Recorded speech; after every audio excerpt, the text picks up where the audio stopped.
something around, something horrible that happened to you, which you haven't, it hasn't, what I'm hearing is, it's not something that you're sitting there and you're going, I'm scarred, this is going to stay with me forever and ever, it's changed the way I look, feel about everything. You've actually turned it around and said, well, actually, this is empowering me to go and do other things. Is that right? Yeah.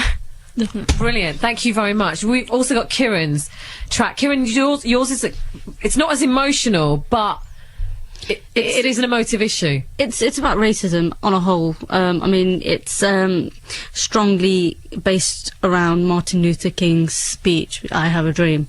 I think... Like you were around for that. Yeah. No, but the thing is, I tell you, I mean, it really kind of interests me, although I can remember doing a project about him, and, I knew a lot about him. And so when this project came around and they said it's got to be a serious song, I knew that it would probably be along those lines. But post 9/11, especially, it made me know even more that that's the kind of issue that I was going to write about, because I think after that, I think everybody knows that there have been a lot of incidents which kind of it's kind of made things a little bit worse in terms of that area. Definitely. So so that's why. Right. I kind Okay. of So wrote about that. let's have a listen to the track. This is Kiran Zamman's. Do you want to introduce it? Yeah, it's my track, Kiran Zamman. I'm on the BBC Asian Network, and this is I Have a Dream.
it with a message this morning. Our second artist, Kiran Zamman, I Have a Dream. Just listening to that.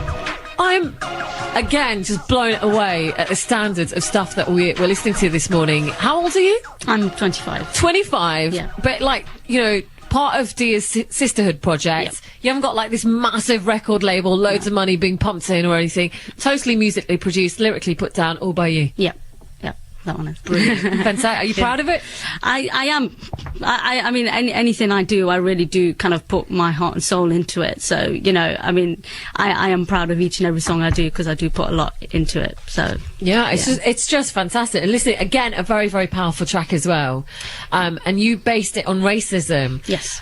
Because, I mean, picking up on your own personal experiences or more sort of like people around you? Yeah, I mean, I have had a few experiences, and that probably again added to the reason why I kind of wrote about it. I mean, the lyrics that I've written are exactly how I feel. I mean, on the chorus, it's you know, people hurt each other. Why? You know, it's so sad to see, because I know I believe and I know you believe. It's simplified, but I know everyone thinks the same thing. Yeah, you know, so.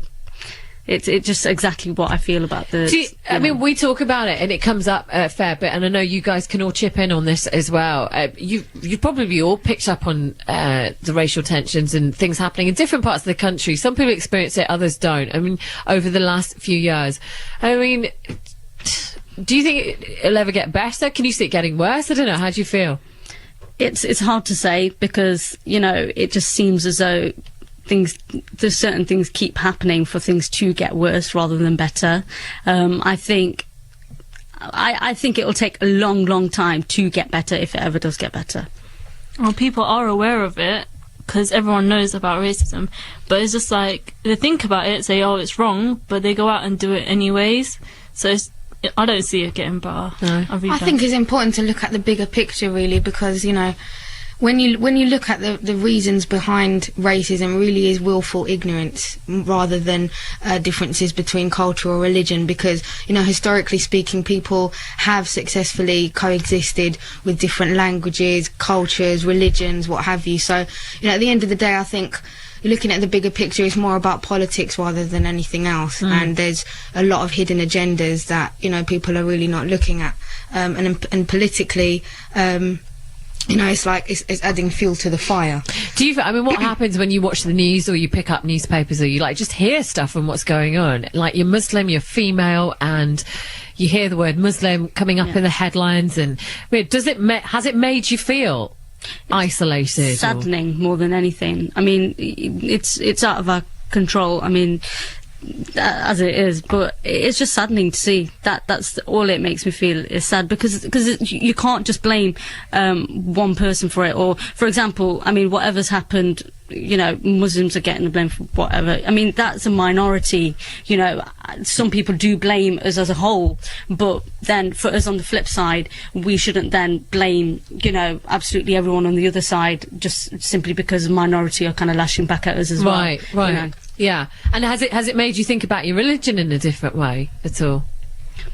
Not really. No? It hasn't happened. I think For some faith people is important to draw the distinction between faith and religion. Yeah, faith in because your yeah, religion. I mean, you know, nothing will ever be able to waver or question my faith, but the way religion is represented, I'd say it's more misrepresented than anything else, because again, for political means, they'll use religion as an excuse. And no religion promotes anything negative. I don't care which religion it is. So you know, it's the way you're represented. Whenever, like you say, whenever the word Muslim, or Islam is mentioned in the media, it's 99.9% always negative. There's nothing positive, you know, that's ever represented about us. And does that wind you up completely? Yeah, it does wind me up. It does wind me up because it doesn't represent all of us.